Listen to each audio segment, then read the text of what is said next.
Iniciando mais um resumão de sexta, eu sou Cris Almeida, assessor de investimentos, e estou aqui toda sexta-feira para tratarmos de assuntos que fazem diferença no seu bolso. Hoje, 28 de agosto de 2026, gente, temos assunto para dedéu hoje, muita coisa para falar. Eu até peço desculpas que eu vou falar um pouquinho mais rápido do que o habitual, mas é para dar conta dessa pauta que nós estamos trazendo hoje. Vamos começar falando das previsões, das perspectivas. Muitos institutos de pesquisa, muitos bancos, muitas financeiras estão lançando previsões aí do que vai acontecer. A inflação vai para tanto, o PIB vai para tanto, a taxa Selic, a taxa de desemprego, como é que vai ser no próximo mês, no próximo trimestre, no próximo semestre. É normal. Até ontem eu estava vendo, a própria XP lançou aí uma previsão de inflação, daquilo que virá, etc. Veja só, preste muita atenção. Essa questão da previsão, eu não vou dizer aqui, né, que esses institutos todos, que essas fundações estão erradas em lançar previsões. Elas meio que são forçadas a fazer isso, tá? Veja só, eu trabalho para ser o seu assessor de investimentos. Aí nós estamos numa reunião, você me pergunta assim: "Cris, o ouro vai subir?" Aí eu falo: "Não sei."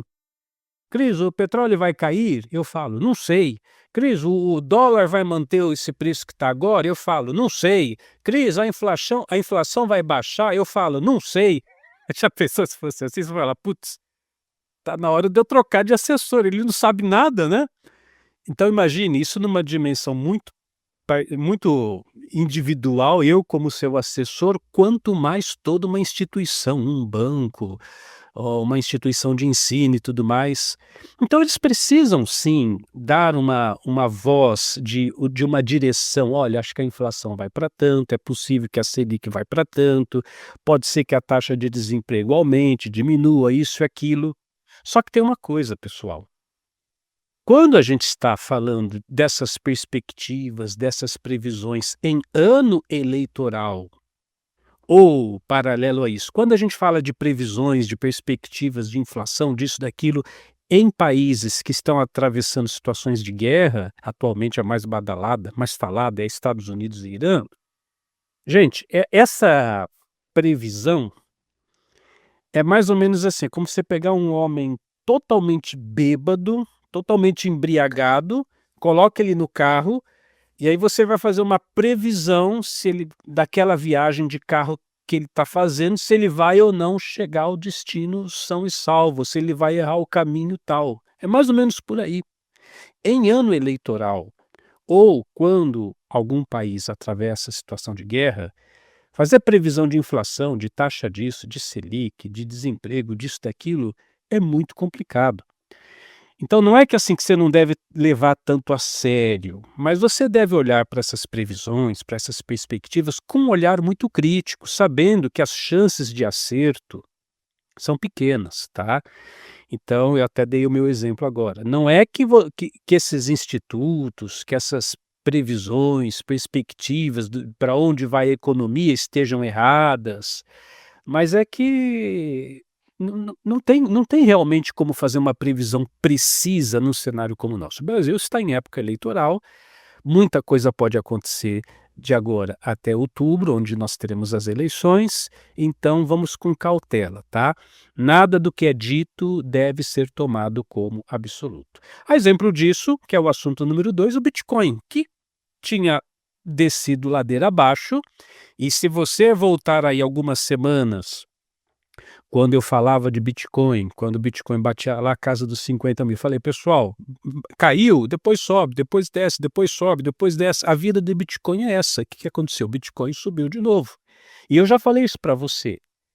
E Bitcoin é assim, olha, primeiro, é para quem tem estômago, que vai aguentar essa oscilação, é igual o marinheiro em alto mar, né, fica aquele alto e baixo, aí dá enjoo, então você tem que ter estômago para fazer a aplicação em Bitcoin. E segundo, é um dinheiro que você coloca ali e você esquece, não vá se meter assim a besta de: "Eu vou fazer trade com Bitcoin." Isso aí é para profissionais, o cara que realmente está disposto a correr muito risco. O Bitcoin você compra e deixa, esquece, é um dinheiro que você não vai usar, é um dinheiro que não está fazendo falta, põe lá e acabou, entendeu? Agora, é interessante assim, existem 2 formas bacanas, caso você goste desse mercado de criptomoedas. O primeiro, você compra o seu Bitcoin ou qualquer outra criptomoeda, um Monero, um Ethereum, enfim, qualquer uma, você compra direto numa corretora. Se você tem interesse em ter uma corretora, caso não tenha ainda, nós no escritório, nós temos esse convênio com o mercado Bitcoin, você fala comigo que eu vou ajudar você a ter uma conta numa corretora bacana. Ou uma outra opção para vocês que são os meus assessorados e já possuem conta na XP, uma opção muito bacana é você já comprar uma ETF de criptomoeda, que até pouco tempo atrás não era tão falado assim, mas os ETFs eles começam a ganhar uma projeção legal. O que que é um ETF? Resumidamente, o ETF é um fundo, só que é um fundo que você pode operar na bolsa de valores, você pode comprar e vender no mesmo dia. Um ETF é prático, é simples, você compra um ETF num clique. Tem ETFs sim que são ETFs só de Bitcoin, você vai ter ETFs só de Ethereum, mas você também, assim, você vai ter ETFs de um pacote de moedas, como a Hash 11, talvez é o ETF de cripto mais conhecido e o maior atualmente. Então nesse Hash 11, então tem um corpo administrativo, e ali eles, como se fosse uma cesta, eles vão colocar um pouco de Bitcoin, um pouco de Ethereum, um pouco disso, um pouco daquilo e tal, e faz uma distribuição. O ETF tem uma vantagem sobre você comprar o ativo propriamente dito? Tem. Por exemplo, você não fica preocupado se a sua carteira vai ou não vai ser hackeada. Quando você compra uma criptomoeda direto numa corretora, é interessante ter uma diversificação, então um pouco nessa corretora, um pouco na outra corretora, um pouco eu vou guardar aqui numa wallet, um pouco eu vou deixar. Você tem que fazer aquela distribuição, porque se der ruim em uma, você perdeu aquilo, mas você está protegido da outra parte. Agora o ETF não tem isso. A própria administradora do ETF se responsabiliza por aquele patrimônio como um todo. É mais tranquilo, é mais simples, é mais fácil, tá? Então se você, assim, nesses altos e baixos, porque o pessoal também, vou te contar, viu? Quando tá em baixa, todo mundo vende, quando começa a subir, todo mundo quer comprar. Tinha que ser o contrário, você tem que comprar quando está em baixa e quando está em alta, aí você fica quieto, não vai mexer. Mas ainda o Bitcoin está no meio do caminho. Se você tiver interesse em criptomoedas, fale comigo, nós vamos conversar, a gente faz uma reunião, eu vou te mostrar as diferenças de você fazer aportes, seja em ETFs de criptomoedas, ou seja na criptomoeda propriamente dita, e a gente resolve essa parada, tá? Bom, virando a página, nessa semana tivemos uma notícia muito triste aí com os habitantes no Nepal e do Tibete, que agora a mídia fala que é a China, né? A China invadiu o Tibete, vamos dizer assim. O Tibete não tinha chance nenhuma. O Tibete não tem exército de defesa, né? Então a China se apossou do Tibete novamente. Então as notícias fala dessa inundação no Nepal e na China, mas para mim seria inundação no Nepal e no Tibete. E parece assim uma coisa tão distante, né? Que quase não toca o nosso coração. Você pega lá o celular, vê, olha só, ai, que triste, a enchente lá, nossa, ó, a água em cima do povo, etc. Uma coisa tão distante, tão assim fora da nossa realidade. Mas aí a gente tem eventos mais pertos, como recentemente o terremoto na Colômbia, mais recente que teve, né? Mas antes disso também na Venezuela, o terremoto, aí você pega lá o seu celular, olha que triste, os prédios lá na Venezuela, na Colômbia. Mas veja só, você tem que se perguntar, e se fosse com você uma calamidade assim, tá? Eu estou trazendo à tona esse assunto, aqui a gente tem toda a solidariedade a esses povos que sofrem essas calamidades terríveis, mas a gente tem que ver também o lado econômico, que é o viés desse vídeo, e se perguntar assim, e se acontecesse na sua realidade? Recentemente nós tivemos tragédias também no Brasil, tanto no Rio Grande do Sul, em Minas também nós tivemos tragédias, pessoas que foram afetadas, perderam suas casas.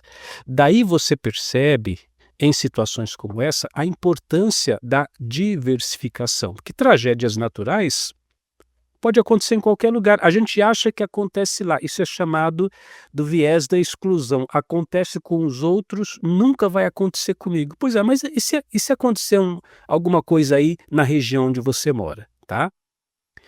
Vou trazer uma situação que é meio polêmica. Por exemplo, muita gente fala que imóvel é investimento, e de fato é.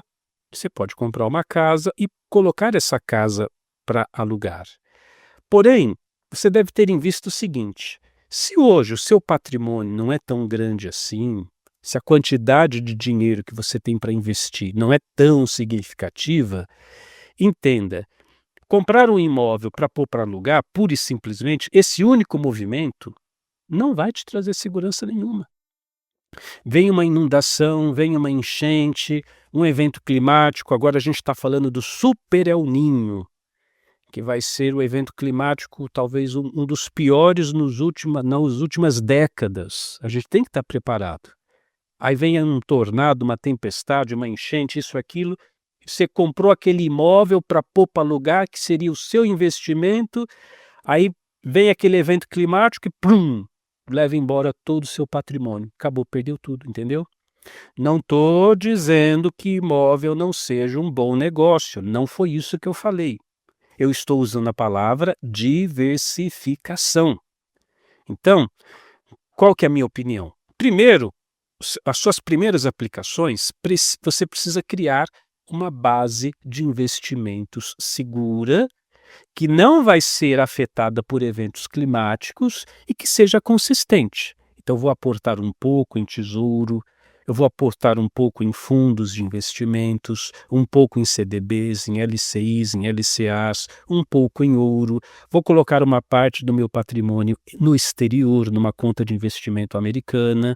Então, veja, você começou a fazer as suas aplicações, você está fazendo uma boa diversificação. Daí, quando você tem um bom começo, um bom patrimônio que já está te trazendo renda, aí você pode pensar em adquirir um imóvel para fazer uma diversificação das várias aplicações que você tem, mas não como primeiro investimento que você vai fazer na sua vida, tá entendendo? Mesmo porque, e se você tem imóveis, você sabe disso, ou se você investe em imóveis, você sabe que a barreira de entrada é muito mais alta. Cris, eu vou começar alugando aí kitnet, eu vou construir uma kitnet para pôr para alugar. Tá. A barreira de entrada, por menor que seja o investimento, você vai precisar de quanto? Uns 200 mil, uns 300 mil para começar. Investindo não, você tem duzentão na carteira, R$ 200, pronto, você já começa a fazer aplicações no CDB, no LCI, é muito mais simples o começo. Agora, não é te desanimar para você não ter um imóvel para investir, não é isso que eu estou falando, eu estou apresentando os fatos. Se você briga com os fatos, aí é problema seu, tá? Por exemplo, agora saiu a nova lei do inquilinato, que acho que já está vigorando. Você sabia, por exemplo, você que é dono de imóvel para alugar, você tem um imóvel que você coloca para alugar.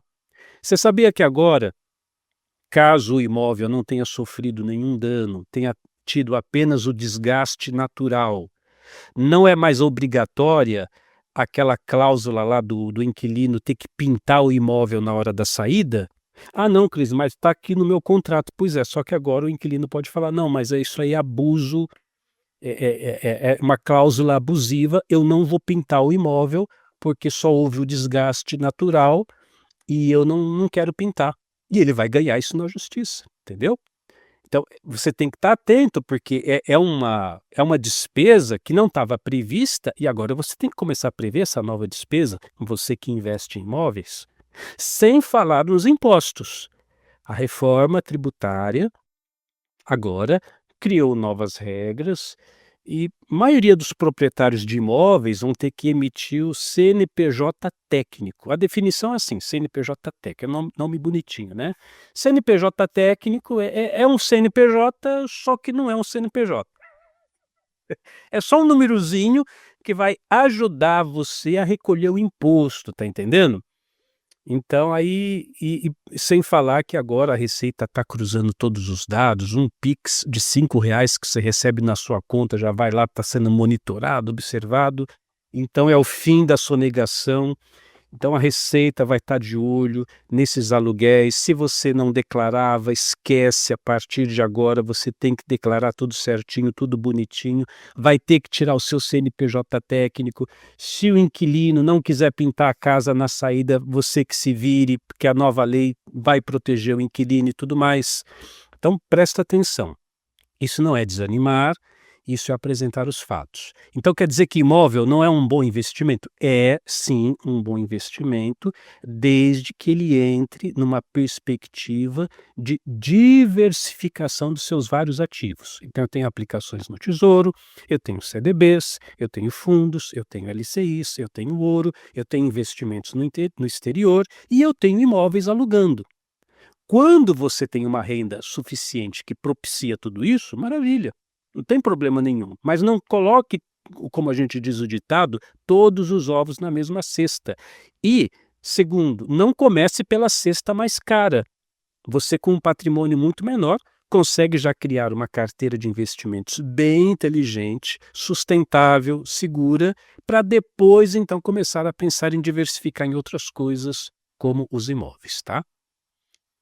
Mas já que eu falei dessas novas leis aí de impostos também, que agora o governo vai estar muito mais de olho em cada real que você ganha, já estava, né, mas vai como é a frase aí do jargão, o grosso agora vai entrar, né.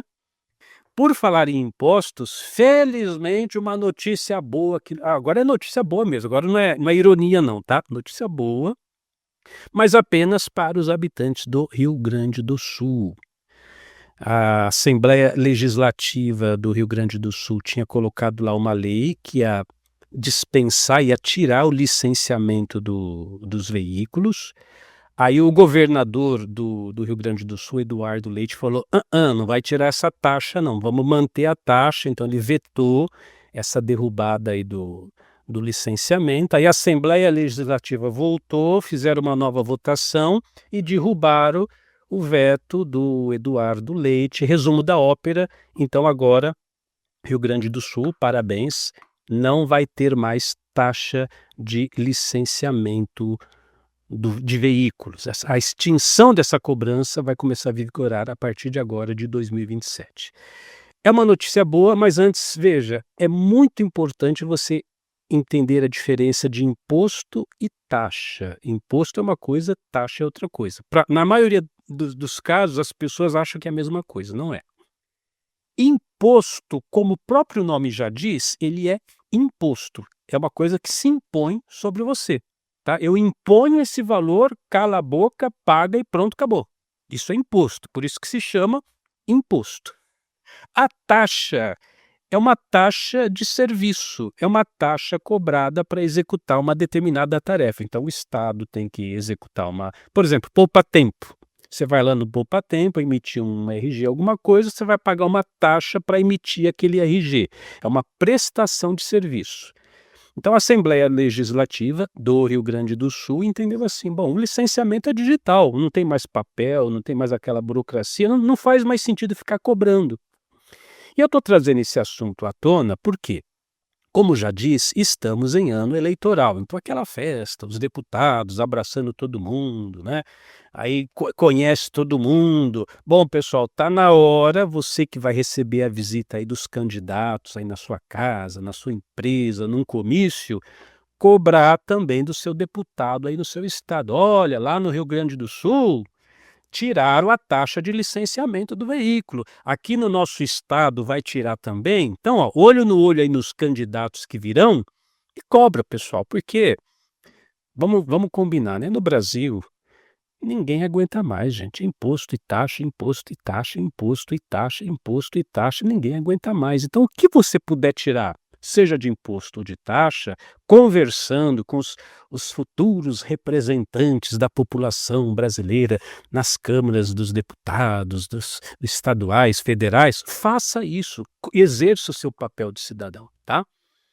Mas é tanto imposto e taxa que ninguém aguenta mais, que talvez a notícia mais relevante, economicamente falando, não só dessa semana, da semana passada também, onde nós não tivemos vídeo, está sendo o desastre total que a economia brasileira está passando, principalmente para o pequeno empresário, para o médio empresário e também para o grande empresário. A gente está ouvindo falar aí de empresas aos montes, ou falindo, ou entrando em recuperação judicial, Braskem, Casas Bahia, Marabras, ouvimos falar das demissões do Bradesco, agora o Habib's foi a última, acho que foi ontem, antes de ontem, também entrou em recuperação judicial. Pessoal, o cenário está muito triste, tá?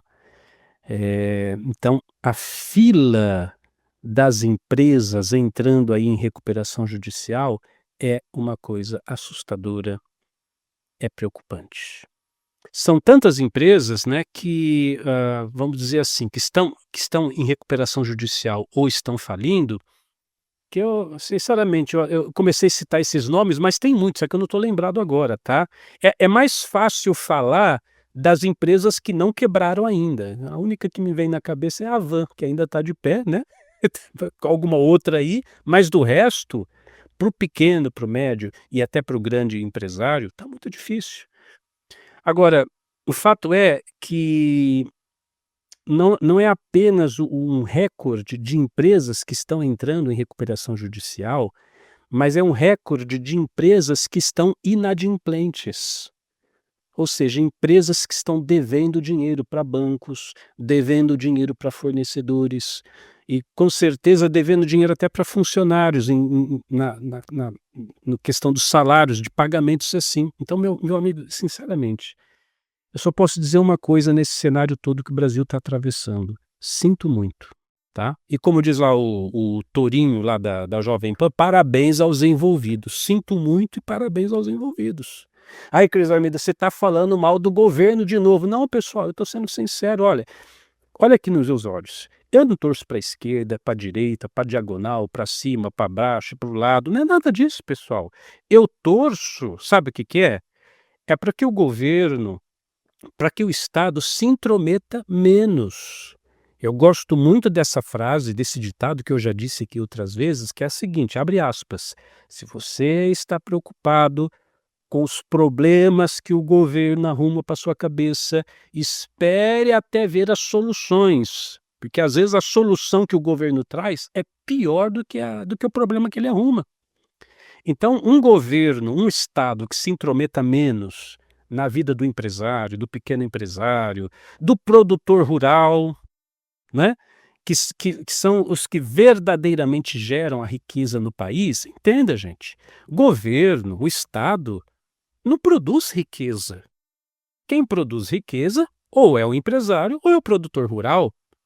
Você quer saber qual que é a minha posição política? Eu nunca falei isso diretamente, eu vou falar aqui. Eu sou um minarquista. Sabe o que é um minarquista? É governo mínimo. O mínimo de governo se intrometendo, deixa o empresário trabalhar, deixa o empreendedor criar sua empresa, deixa o produtor rural fazer o trabalho dele, deixa o Brasil trabalhar e menos impostos, menos taxas, tira o peso, o fardo das costas daqueles que produzem riqueza.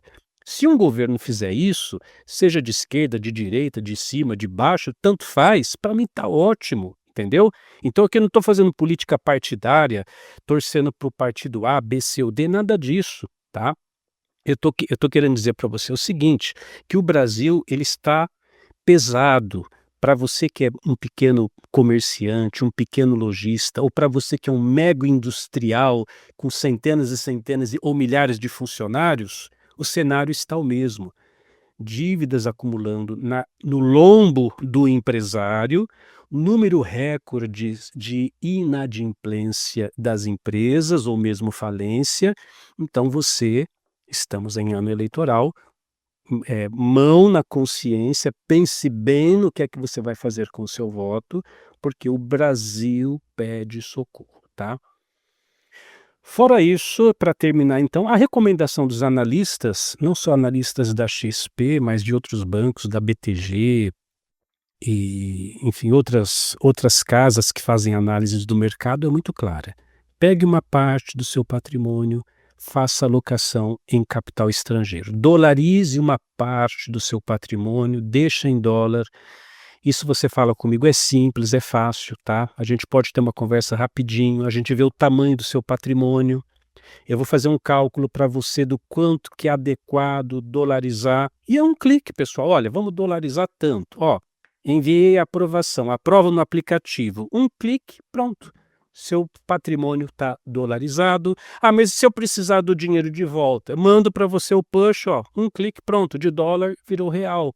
Tranquilo. Não tem um entrave tecnológico mais. Antigamente não, era difícil você dolarizar, tinha que ir numa casa de câmbio, isso e aquilo.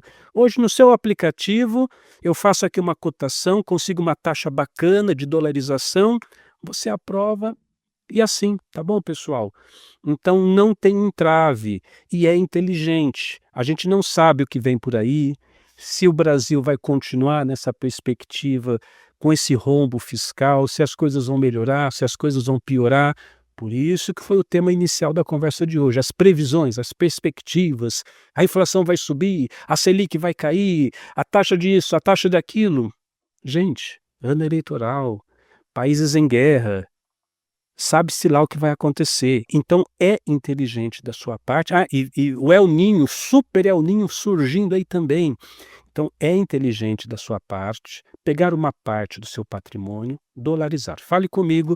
Esse vídeo eu gravo principalmente para os meus clientes, aqueles que seguem a minha assessoria. Então você tem o meu contato. Se não tiver o meu contato, está aqui, 14 991 256 123, 14 991 256 123. Tem aqui também o nosso site econômico, capitalerenda.com, onde eu deixo bem claro algumas informações, mas não espere o pior chegar para tomar uma atitude. Existem soluções, existem saídas inteligentes. Vamos conversar, fale comigo para que a gente possa proteger o seu patrimônio. Eu sou Cris Almeida, sucesso e prosperidade para você. Cada jogador rende melhor num tipo de quadra. A quadra dura favorece o equilíbrio. O saibro valoriza a paciência. Já a grama é terreno de quem pensa rápido. Assim como existe uma quadra ideal para cada jogador, existe um modelo de atendimento para cada perfil de investidor. E só a XP oferece todos os modelos para você ter poder de escolha na hora de investir. E você, sabe qual é o seu?